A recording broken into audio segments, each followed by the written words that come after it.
Aujourd'hui, le professeur se tait. Il dit avoir subi trop de pression et ne souhaite plus s'exprimer. Ces médicaments sont-ils dangereux ? La situation est si grave qu'il existe désormais des cliniques pour soigner les accros des psychotropes. Après les alcooliques et les toxicomanes, on soigne les malades du médicament. C'est dans la région de Lyon, dans cet établissement flambant neuf, spécialisé dans le traitement de la dépression, que nous commençons notre enquête. Nous invitons les patients du premier étage à se diriger à leur PC. Merci. 95% des patients qui sont hospitalisés ici arrivent avec un traitement psychotrope.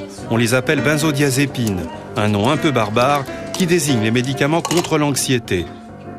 Les benzodiazépines figurent parmi les médicaments qui rendent le plus dépendant. Les plus connus et les plus prescrits sont le Lexomil, le Temesta ou le Xanax.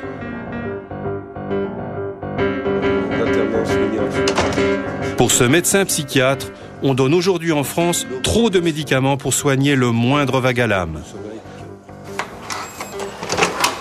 8 à 9 fois sur 10, on est affronté à des problèmes de benzodiazépines, tout en sachant que rares sont les patients qui n'ont qu'une sorte de médicament. On a souvent des associations. Les personnes que je vais vous présenter prennent 7, 8, 10 sortes de médicaments différents. Annie a 49 ans. Elle souffre d'une dépression aggravée par une consommation anarchique de psychotropes.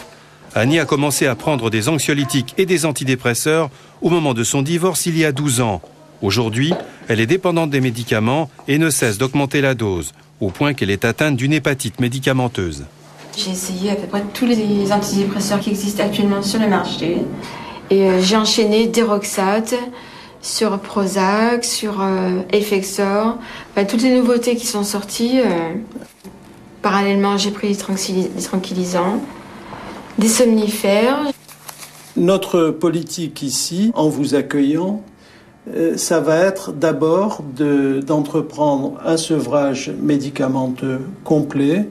Docteur, j'ai peur de mourir en me sevrant comme ça, franchement... Bien, n'ayez aucune crainte, on prendra le temps qu'il faudra.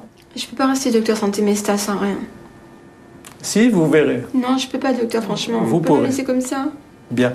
J'arrivais même pas à prendre ma douche ce matin, alors qu'habituellement j'ai la pêche. Je sais que c'est grâce à tous ces médicaments et je crains de me perdre en ayant plus ces béquilles, de vieillir brutalement comme ça.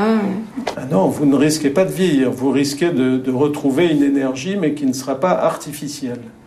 Merci, docteur. Ce premier jour d'hospitalisation est difficile. Annie commence tout simplement à être en manque.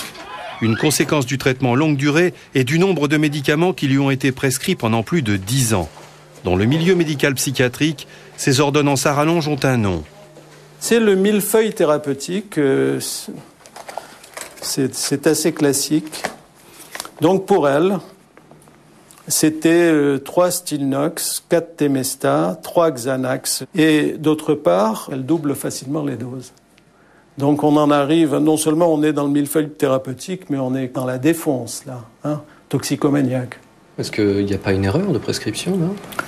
Je pense que le médecin est conscient des excès, mais il est soumis à la pression de la patiente, qui exige.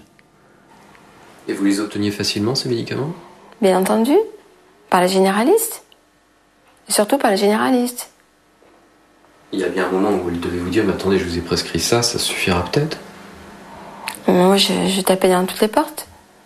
Je faisais un petit peu ma chuchote et puis j'avais mon médicament. Donc pour vous, les médicaments, c'était votre drogue ? Oui, la drogue du pauvre.